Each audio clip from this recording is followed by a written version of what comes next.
Hi, folks. I want to talk about a key concept of emotional abuse. And by the way, a lot of people are skeptics that don't even know about emotional abuse or believe in it.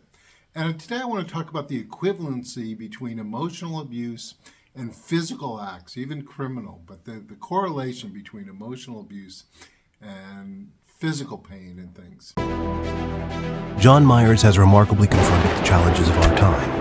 Through his journey, John developed the philosophy that our goodness is strength.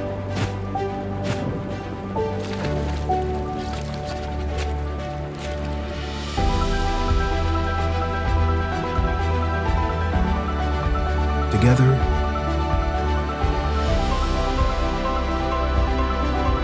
we will change the world.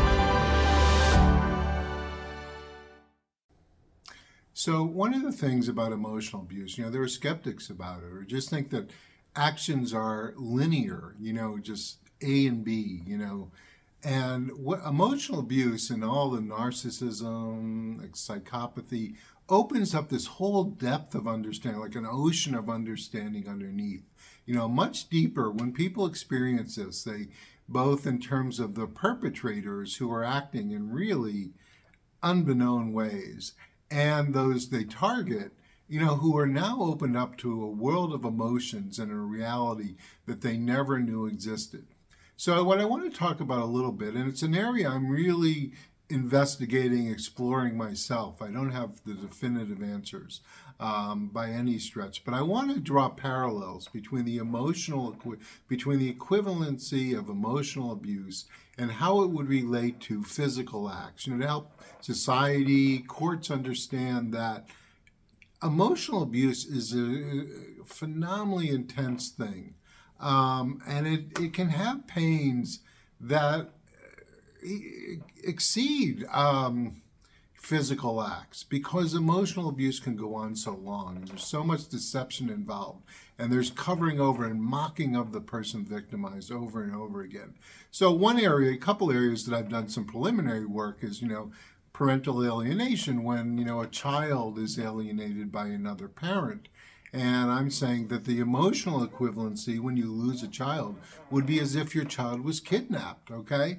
That it's really, and it's happening in slow motion, and you're seeing your child be, be abused and their brain tinkered with it. And that really, so there's an enormous amount of emotional pain for the child and the adult in something called parental alienation.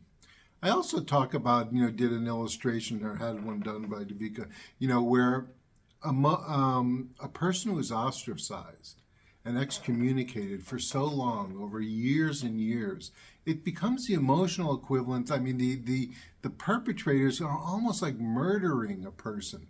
They want to take every bit of life and every bit of joy and denigrate a person so much that they virtually don't exist. So the correlation there between extreme ostracizing is an annihilation, almost like a murder of a person. I hate to use words so stark, but that's a reality, and how we have to reverberate to emotional abuse and understand its damage on individuals and society. So this is an area I'm exploring, to draw that equivalency between, because, it's like a long dagger or a person put on a rack for 10, 20, 30 years that emotional abuse can occur. And really, society, as I said at the beginning, a lot of people just see things in a linear thing. Well, there's really nothing going on. You're just being too sensitive. But it's a specific act. It could be a criminal act.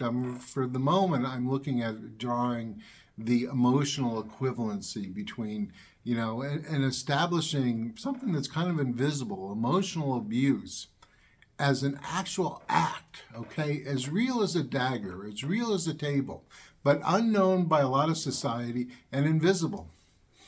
We'll pick up there.